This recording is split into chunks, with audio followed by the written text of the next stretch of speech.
പരിശുദ്ധതയുടെ പറുദീസയിലേക്ക് ഏവർക്കും ഹൃദയം നിറഞ്ഞ സ്വാഗതം.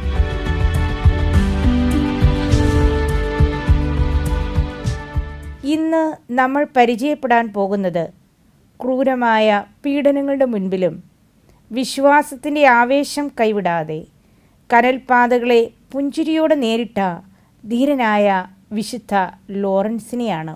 സഭയുടെ യഥാർത്ഥ നിധി എന്താണെന്ന് ഭരണാധികാരികൾക്ക് മുൻപിൽ വിളിച്ചു പറയുവാൻ അസാധാരണമായ ധൈര്യം കാണിച്ചവൻ, ചുട്ടുപഴുത്ത ഇരുമ്പ് കട്ടിലിൽ കിടന്ന് ഉരുകുമ്പോഴും ശത്രുക്കളെപ്പോലും പരിഹസിക്കുവാൻ തക്കവിധം ആത്മവീര്യം പുലർത്തിയ ലോറൻസിൻ്റെ വിസ്മയകരമായ ജീവിതത്തിലേക്കും രക്തസാക്ഷിത്വത്തിലേക്കും നമുക്ക് പ്രവേശിക്കാം.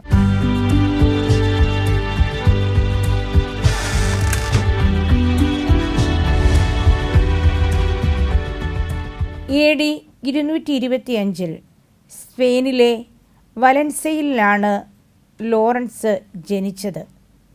ആത്മീയതയിലും ഭക്തിയിലും വളർന്ന അദ്ദേഹം ചെറുപ്പകാലത്ത് തന്നെ ഉന്നത വിദ്യാഭ്യാസത്തിനായി ഹയസ്ക എന്ന സ്ഥലത്തേക്ക് പോയി. അവിടെ വെച്ചാണ് പിൽക്കാലത്ത് സിസ്റ്റസ് രണ്ടാമൻ മാർപ്പാപ്പയായി മാറിയ പ്രശസ്തനായ ആത്മീയ ഗുരുവിനെ ലോറൻസ് കണ്ടുമുട്ടുന്നത്. ലോറൻസിൻ്റെ ഉള്ളിലെ അസാധാരണമായ ദൈവസ്നേഹവും ബുദ്ധിശക്തിയും വിനയവും ആ ഗുരു തിരിച്ചറിഞ്ഞു. ഗുരുവിനോടൊപ്പം അദ്ദേഹം പിന്നീട് റോമിലേക്ക് യാത്രയായി.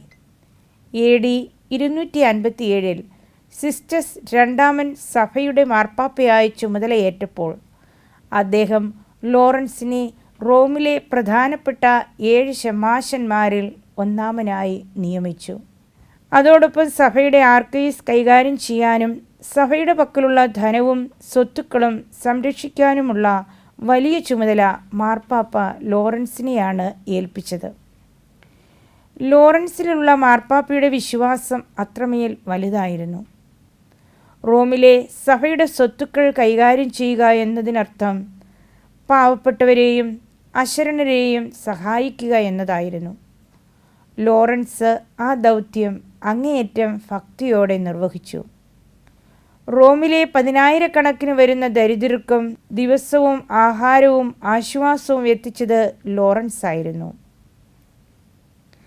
പാവങ്ങളുടെ കണ്ണുനീരൊപ്പുന്ന ആ ശുശ്രൂഷയിലൂടെ അദ്ദേഹം ജനങ്ങൾക്ക് പ്രിയപ്പെട്ടവനായി മാറി.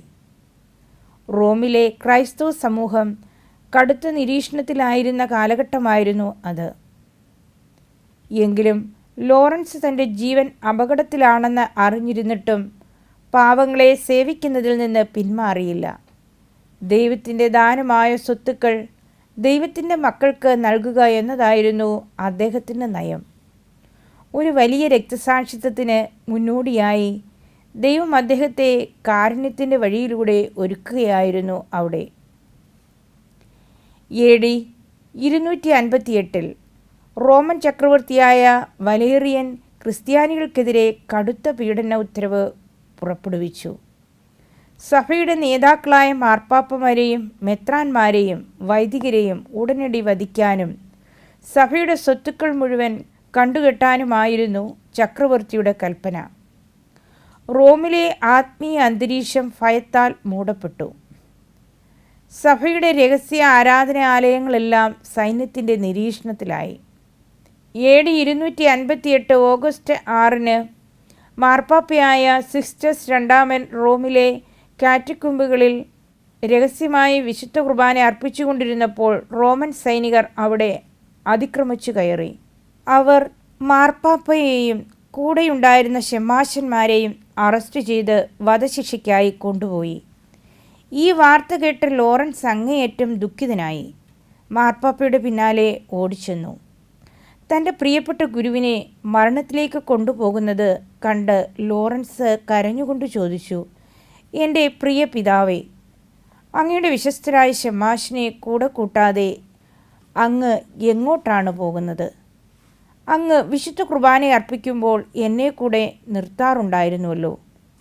അങ്ങയുടെ രക്തസാക്ഷിത്വത്തിൽ എന്നെ എന്തുകൊണ്ട് ഒഴിവാക്കുന്നു? ലോറൻസിൻ്റെ ഈ വാക്കുകൾ കേട്ട് മാർപ്പാപ്പ തിരിഞ്ഞു നിന്ന് അവനെ ആശ്വസിപ്പിച്ചു. മാർപ്പാപ്പ പ്രവചനസ്വരത്തിൽ ലോറൻസിനോട് പറഞ്ഞു, എൻ്റെ മകനെ, ഞാൻ നിന്നെ ഉപേക്ഷിക്കുകയല്ല. പ്രായമായ എനിക്ക് ലളിതമായ പീഡനമേൽക്കേണ്ടി വരുന്നുള്ളൂ. എന്നാൽ യുവാവായ നീ വിശ്വാസത്തിനു വേണ്ടി ഇതിനേക്കാൾ വലിയൊരു പോരാട്ടത്തിന് ഒരുങ്ങുകയാണ്. 3 ദിവസത്തിനുള്ളിൽ നീ എൻ്റെ പിന്നാലെ വരും. മാർപ്പാപ്പയുടെ ഈ വാക്കുകൾ ലോറൻസിന് മരണത്തെ നേരിടാനുള്ള വലിയൊരു ആത്മീയ ധൈര്യമാണ് നൽകിയത്. മാർപ്പാപ്പയുടെ മരണശേഷം സഭയുടെ പക്കൽ വലിയ തോതിൽ സ്വർണവും വെള്ളിയും ഉണ്ടെന്ന് റോമൻ പ്രീഫെക്റ്റ് മനസ്സിലാക്കി. സഭയുടെ സ്വത്തുക്കളുടെ കാവൽക്കാരൻ ലോറൻസ് ആണെന്നറിഞ്ഞ അദ്ദേഹം ലോറൻസിനെ കൊട്ടാരത്തിലേക്ക് വിളിപ്പിച്ചു. ചക്രവർത്തിയുടെ സൈനിക ആവശ്യങ്ങൾക്കായി സഭയുടെ ആ വലിയ നിധി മുഴുവൻ തനിക്ക് കൈമാറണമെന്ന് പ്രീഫെക്റ്റ് ആവശ്യപ്പെട്ടു. അത്യാഗ്രഹിയായ ആ ഉദ്യോഗസ്ഥൻ ലോറൻസിനോട് പറഞ്ഞു, നിങ്ങളുടെ ക്രിസ്തു പഠിപ്പിച്ചത് കൈസറിനുള്ളത് കൈസറിനും ദൈവത്തിനുള്ളത് ദൈവത്തിനും നൽകാനല്ലേ? നിങ്ങളുടെ ദൈവത്തിന് സ്വർണ്ണ നാണയങ്ങളുടെ ആവശ്യമില്ല, കാരണം അവൻ ജനിച്ചത് ദാരിദ്ര്യത്തിലാണ്. അതുകൊണ്ട് ആ സ്വർണമെല്ലാം ചക്രവർത്തിക്ക് നൽകുക. പ്രീഫെക്റ്റിൻ്റെ അത്യാഗ്രഹം മനസ്സിലാക്കിയ ലോറൻസ് വിനയത്തോടെ ഒരു അപേക്ഷ നടത്തി. ലോറൻസ് പറഞ്ഞു, അങ്ങ് പറഞ്ഞത് ശരിയാണ്. സഭയുടെ പക്കൽ വലിയൊരു നിധിയുണ്ട്. എന്നാൽ അത് മുഴുവൻ ക്രമമായി ശേഖരിച്ച് അങ്ങയുടെ മുൻപിലെത്തിക്കാൻ എനിക്ക് കുറഞ്ഞത് 3 ദിവസത്തെ സമയം അനുവദിക്കണം. സഭയുടെ സ്വർണമെല്ലാം തനിക്ക് ലഭിക്കാൻ പോകുകയാണെന്ന സന്തോഷത്തിൽ പ്രീഫെക്റ്റ് ലോറൻസിന് 3 ദിവസത്തെ സമയം അനുവദിച്ചു. തുടർന്ന് ലഭിച്ച ആ 3 ദിവസങ്ങൾ ലോറൻസ് വളരെ വേഗത്തിലാണ് ഉപയോഗിച്ചത്. അദ്ദേഹം സഭയുടെ പക്കലുണ്ടായിരുന്ന സ്വർണവും വെള്ളിയും വസ്ത്രങ്ങളും മുഴുവൻ വിറ്റഴിച്ച് പണമാക്കി മാറ്റി.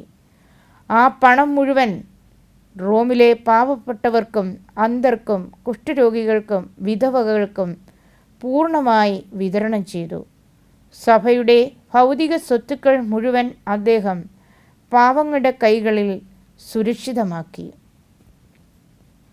3-ാം ദിവസം റോമൻ പ്രീഫെക്റ്റ് സഭയുടെ നിധി ഏറ്റുവാങ്ങാനായി വലിയ കൊട്ടാരമുറ്റത്ത് കാത്തിരുന്നു. ലോറൻസ് പറഞ്ഞതുപോലെ കൊട്ടാരമുറ്റത്തേക്ക് വലിയൊരു ജനക്കൂട്ടം കടന്നു വന്നു. എന്നാൽ അവിടെ സ്വർണ്ണക്കട്ടികളോ വണ്ടികളോ ഉണ്ടായിരുന്നില്ല. പകരം ലോറൻസ് കൂടെ കൂട്ടിയത് റോമിലെ അന്ധർ, മുടന്തർ, അനാഥർ, രോഗികൾ, കുഷ്ഠരോഗികൾ എന്നിവരടങ്ങുന്ന വലിയൊരു ദരിദ്ര ജനവിഭാഗത്തെയായിരുന്നു. അവരെ കൊട്ടാരമുറ്റത്ത് നിരയായി നിർത്തിയ ശേഷം ലോറൻസ് പ്രീഫെക്റ്റിൻ്റെ മുൻപിലേക്ക് നടന്നു ചെന്നു. അദ്ദേഹം ആ പാവപ്പെട്ട ജനങ്ങളെ കൈ ചൂണ്ടിക്കൊണ്ട് പ്രഖ്യാപിച്ചു, ഇതാണ് കത്തോലിക്ക സഭയുടെ യഥാർത്ഥ നിധി.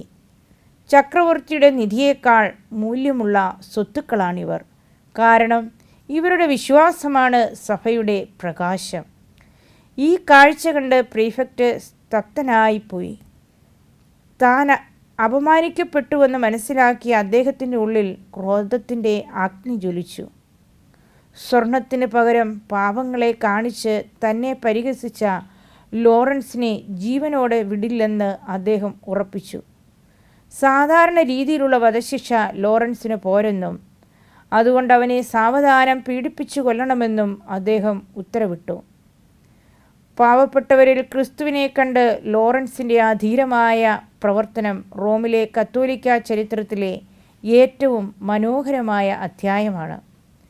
ഭൗതികമായ സമ്പത്തിനല്ല, മനുഷ്യരുടെ ജീവനാണ് സഭ വില കൽപ്പിക്കുന്നതെന്ന് അദ്ദേഹം ലോകത്തിന് കാണിച്ചു കൊടുത്തു.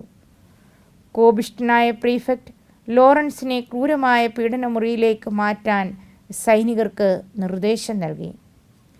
AD 258 ഓഗസ്റ്റ് 10-നാണ് ലോറൻസിൻ്റെ അന്തിമ പീഡനം നടന്നത്. പ്രീഫെക്റ്റിൻ്റെ കൽപ്പനപ്രകാരം സൈനികർ വലിയൊരു ഇരുമ്പ് കട്ടിൽ തയ്യാറാക്കി. അതിനടിയിൽ കനത്ത കനലുകൾ കൂട്ടി തീ കത്തിച്ചു. ആ ഇരുമ്പ് കട്ടിൽ ചുട്ടുപഴുത്തപ്പോൾ സൈനികർ ലോറൻസിനെ അതിന്മേൽ കിടത്തി ചങ്ങലകളാൽ ബന്ധിച്ചു. തീയുടെ ചൂടേറ്റ് അദ്ദേഹത്തിൻ്റെ ശരീരം പുകയാൻ തുടങ്ങി. എന്നാൽ അത്ഭുതകരമെന്ന് പറയട്ടെ, ആ കഠിനമായ വേദനയിലും ലോറൻസിൻ്റെ മുഖത്ത് സ്വർഗീയമായ ഒരു ശാന്തതയും പുഞ്ചിരിയും ഉയരുകയായിരുന്നു. ദൈവകൃപ അദ്ദേഹത്തെ ആ വേദനയിൽ നിന്ന് മറച്ചു പിടിച്ചിരുന്നു. പ്രാർത്ഥനയിലായിരുന്ന അദ്ദേഹത്തിന് ചുറ്റും സ്വർഗീയമായൊരു സുഗന്ധം പരക്കുന്നതായി അവിടെയുണ്ടായിരുന്ന ചില സൈനികർക്ക് തോന്നി. ലോറൻസിൻ്റെ അചഞ്ചലമായ വിശ്വാസം കണ്ട് ജനങ്ങൾ വിസ്മയിച്ചു. കുറേ സമയം കഴിഞ്ഞപ്പോൾ തൻ്റെ ശരീരത്തിൻ്റെ ഒരു വശം പൂർണ്ണമായി വെന്തുരുകിയെന്ന് മനസ്സിലാക്കിയ ലോറൻസ് പ്രീഫെക്റ്റിനെ നോക്കി ഉച്ചത്തിൽ പറഞ്ഞു, ഇപ്പോൾ എൻ്റെ ഈ വശം നന്നായി വെന്തിട്ടുണ്ട്. അതുകൊണ്ട് എന്നെ മറുപുറം തിരിച്ചു കിടത്തുക, എന്നിട്ട് ഭക്ഷിക്കുക. മരണത്തിൻ്റെ കഠിനമായ നിമിഷത്തിലും ശത്രുവിൻ്റെ ക്രൂരതയെ തമാശ രൂപേണ നേരിടാൻ തക്ക ആത്മീയ കരുത്ത് ലോറൻസിനുണ്ടായിരുന്നു. മറുപുറവും വെന്തുരുകിയതിനു ശേഷം ലോറൻസ് സ്വർഗത്തിലേക്ക് നോക്കി റോം നഗരത്തിൻ്റെ മാനസാന്തരത്തിനായി പ്രാർത്ഥിച്ചു. ഈശോയെ, അങ്ങയുടെ കൈകളിലേക്ക് ഞാൻ എൻ്റെ ആത്മാവിനെ സമർപ്പിക്കുന്നു എന്ന് മന്ത്രിച്ചുകൊണ്ട് അദ്ദേഹം തൻ്റെ ഓട്ടം പൂർത്തിയാക്കി. കനലുകളുടെ ചൂടിനേക്കാൾ വലിയ ദൈവസ്നേഹത്തിൻ്റെ അഗ്നി തൻ്റെ ഉള്ളിൽ ജ്വലിപ്പിച്ചു നിർത്തിയാണ് ആ യുവഷമ്മാശൻ രക്തസാക്ഷിത്വത്തിൻ്റെ കിരീടം ചൂടിയത്.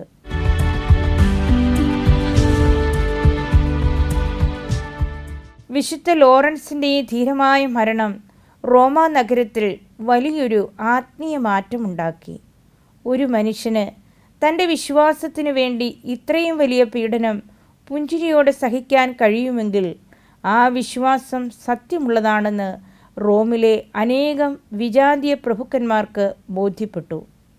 ലോറൻസിൻ്റെ മരണത്തിന് സാക്ഷ്യം വഹിച്ച അനേകം റോമൻ സൈനികരും ഉദ്യോഗസ്ഥരും അന്ന് തന്നെ ക്രിസ്തുവിശ്വാസം സ്വീകരിച്ചു. അവിടുത്തെ വിശ്വസ്തരായ ക്രിസ്ത്യാനികൾ ലോറൻസിൻ്റെ ഭൗതികാവശിഷ്ടങ്ങൾ വലിയ ഭക്തിയോടെ ശേഖരിക്കുകയും റോമിലെ സൈറിയാക്ക എന്ന കന്യകയുടെ കൃഷിയിടത്തിൽ അടക്കം ചെയ്യുകയും ചെയ്തു. ഇതാണ് പിൽക്കാലത്ത് ചരിത്രപ്രസിദ്ധമായ Saint Lawrence Outside the Walls എന്ന ബസിലിക്കയായി മാറിയത്. അദ്ദേഹത്തിൻ്റെ കബറിടത്തിങ്കൽ വലിയ അത്ഭുതങ്ങളും രോഗശാന്തികളും നടക്കാൻ തുടങ്ങി. റോമാ നഗരത്തിൽ വിശുദ്ധ പത്രോസിനും പൗലൂസിനും കഴിഞ്ഞാൽ ഏറ്റവും കൂടുതൽ വണങ്ങപ്പെടുന്ന വിശുദ്ധനായി ലോറൻസ് മാറി. സഭയുടെ ആദ്യകാല വേദപാരംഗതരായ വിശുദ്ധ അഗസ്റ്റിൻ, വിശുദ്ധ അംബ്രോസ് എന്നിവർ ലോറൻസിൻ്റെ രക്തസാക്ഷിത്വത്തിൻ്റെ മഹത്വത്തെക്കുറിച്ച് അനേകം പ്രഭാഷണങ്ങൾ നടത്തിയിട്ടുണ്ട്. ലോറൻസിൻ്റെ മരണം സഭയ്ക്ക് പുതിയൊരു ഊർജമാണ് നൽകിയത്. ചരിത്രകാരന്മാർ രേഖപ്പെടുത്തുന്നത് ലോറൻസിൻ്റെ മരണത്തോടെ റോമിലെ വിഗ്രഹാരാധനയുടെ വേരുകൾ തകരാൻ തുടങ്ങിയെന്നാണ്. കനലിൽ ഉരുകിയ ആ വിശുദ്ധൻ്റെ രക്തം സഭയുടെ വളർച്ചയ്ക്കുള്ള പുതിയ വിത്തുകളായി മാറി. റോമാ സാമ്രാജ്യത്തിൻ്റെ ഹൃദയഭാഗത്ത് ക്രിസ്തുവിൻ്റെ പതാക ഉയർത്താൻ ലോറൻസിൻ്റെ ത്യാഗം വലിയൊരു കാരണമായി മാറി.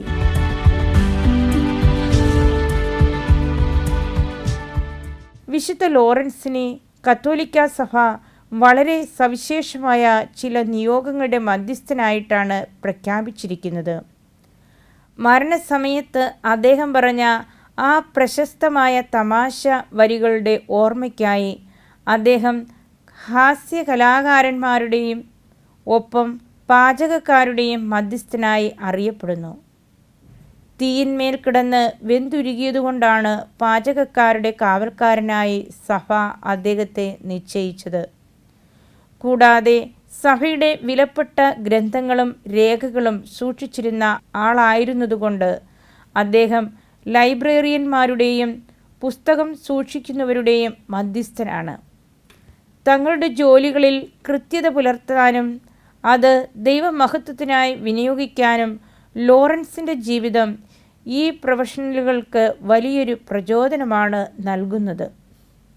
ഇന്നും ലോകമെമ്പാടുമുള്ള പാചക വിദഗ്ധരും ഹാസ്യകലാകാരന്മാരും തങ്ങളുടെ കരിയറിലെ വിജയത്തിനും സുരക്ഷിതത്വത്തിനുമായി വിശുദ്ധ ലോറൻസിൻ്റെ മാധ്യസ്ഥം തേടി പ്രാർത്ഥിക്കാറുണ്ട്.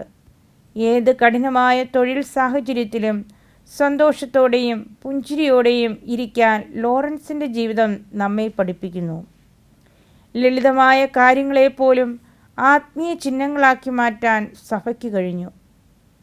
തൻ്റെ ഔദ്യോഗിക പദവിയേക്കാൾ പാവങ്ങളുടെ ഇടയനായി ജീവിച്ച ലോറൻസ് ഓരോ തൊഴിലുകാർക്കും വലിയൊരു പാഠമാണ്. നമ്മൾ ചെയ്യുന്ന ജോലി എന്തു തന്നെയായാലും അതിൽ ദൈവത്തോടുള്ള വിശ്വസ്തതയുണ്ടെങ്കിൽ അത് വിശുദ്ധിയിലേക്കുള്ള വഴിയായി മാറുമെന്ന് ലോറൻസ് തെളിയിക്കുന്നു.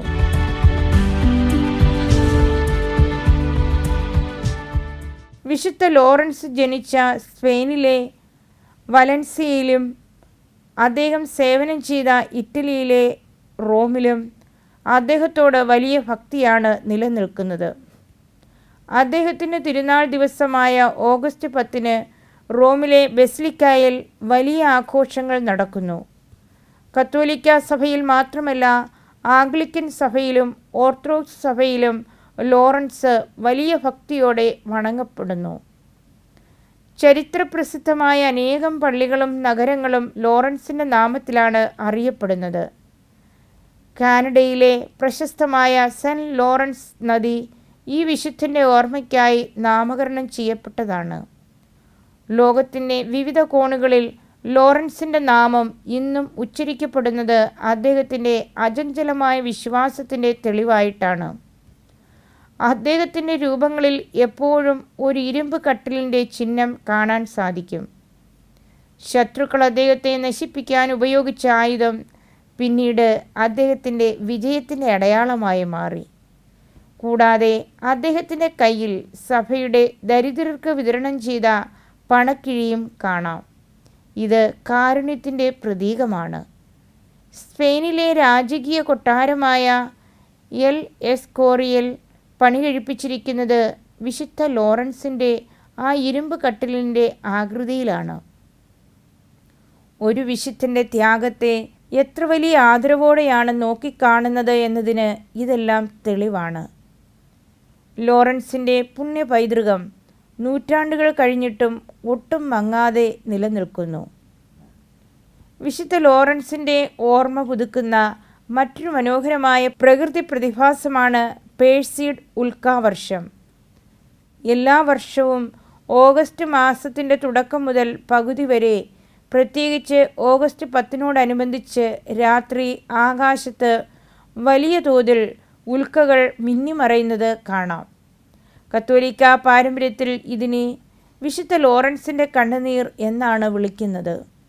ലോറൻസ് ഇരുമ്പ് കട്ടിലിൽ കിടന്ന് വെന്തുരുകിയപ്പോൾ ആകാശത്തു നിന്ന് വീണ കണ്ണീർ തുള്ളികളാണ് ഈ ഉൽക്കകൾ എന്നാണ് പുരാതന വിശ്വാസികൾ കരുതിയിരുന്നത്. ശാസ്ത്രീയമായി ഇതൊരു ആകാശ പ്രതിഭാസമാണെങ്കിലും വിശ്വാസികൾ ഇതിനെ ആത്മീയമായൊരു ഓർമ്മപ്പെടുത്തലായിട്ടാണ് കാണുന്നത്. കനത്ത ഇരുട്ടിലും വിശ്വാസത്തിൻ്റെ വലിയ പ്രകാശ കണികകൾ ആകാശത്ത് തെളിയുന്ന കാഴ്ചയാണത്. ഓരോ വർഷവും ഓഗസ്റ്റ് 10 രാത്രിയിൽ ആകാശത്തേക്ക് നോക്കുന്ന ഭക്തർ ലോറൻസിൻ്റെ ധീരമായ രക്തസാക്ഷിത്വത്തെ ഓർക്കുന്നു. വേദനയുടെ നടുവിലും പ്രത്യാശ കൈവിടാതിരുന്ന ആ വിശുദ്ധൻ്റെ പ്രാർത്ഥനകൾ ഇന്നും ആകാശത്ത് നക്ഷത്രങ്ങൾ പോലെ തിളങ്ങി നിൽക്കുന്നുവെന്ന് അവർ വിശ്വസിക്കുന്നു. പ്രകൃതിയും വിശ്വാസവും തമ്മിലുള്ള മനോഹരമായ ഒരു കൂടിച്ചേരലാണത്. ഈ ആകാശ കാഴ്ച ഓരോ വിശ്വാസിക്കും നൽകുന്നത് വലിയൊരു സന്ദേശമാണ്. നമ്മുടെ ജീവിതത്തിലും കടുത്ത അന്ധകാരം നിറയുമ്പോൾ ലോറൻസിൻ്റെ കണ്ണീർ പോലെ പ്രത്യാശയുടെ പ്രകാശ കണികകൾ ദൈവത്തിൽ നിന്ന് നമ്മെ തേടിയെത്തുമെന്ന ഉറപ്പാണത്.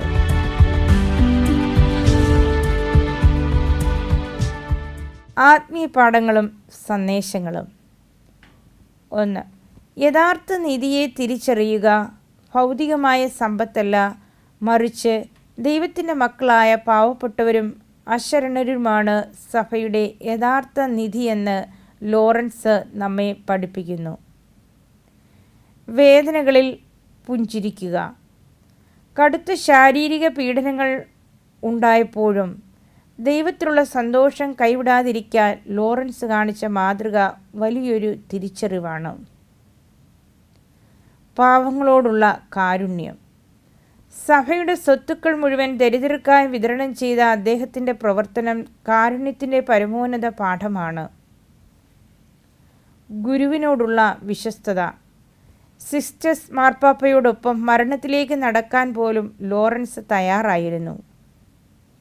ഹാസ്യവും ആത്മവീര്യവും. പ്രതിസന്ധികളിൽ പോലും തളർന്നു പോകാതെ ശുഭാക്തി വിശ്വാസത്തോടെ അവയെ നേരിടുക.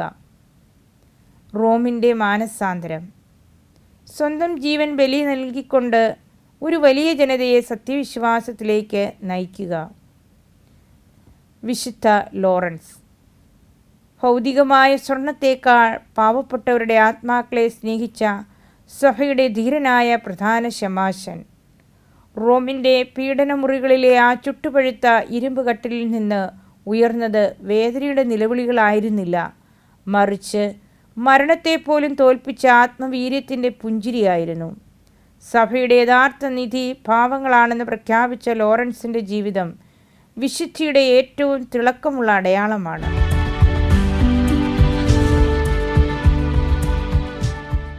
ഇന്നത്തെ നമ്മുടെ സാമൂഹിക ജീവിത സാഹചര്യങ്ങളിൽ ലോറൻസിൻ്റെ ജീവിതത്തിന് വലിയ പ്രസക്തിയുണ്ട്. പണത്തിനും പദവികൾക്കും പിന്നാലെ പായുകയും പാവപ്പെട്ടവരെ അവഗണിക്കുകയും ചെയ്യുന്ന ഇന്നത്തെ ലോകത്തിന് ദരിദ്രരെ സഭയുടെ നിധിയായി ചേർത്തുവെച്ച ലോറൻസ് വലിയൊരു തിരുത്തലാണ്. ചെറിയ പ്രതിസന്ധികളിലും രോഗങ്ങളിലും പെട്ടെന്ന് പ്രത്യാശ നഷ്ടപ്പെടുകയും പരാതി പറയുകയും ചെയ്യുന്ന ഇന്നത്തെ മനുഷ്യർക്ക് കനലിൽ കിടക്കുമ്പോഴും ദൈവത്തിൽ സന്തോഷിച്ച ഈ വിശുദ്ധൻ ശുഭാപ്തി വിശ്വാസത്തിൻ്റെ വലിയൊരു പാഠമാണ് നൽകുന്നത്.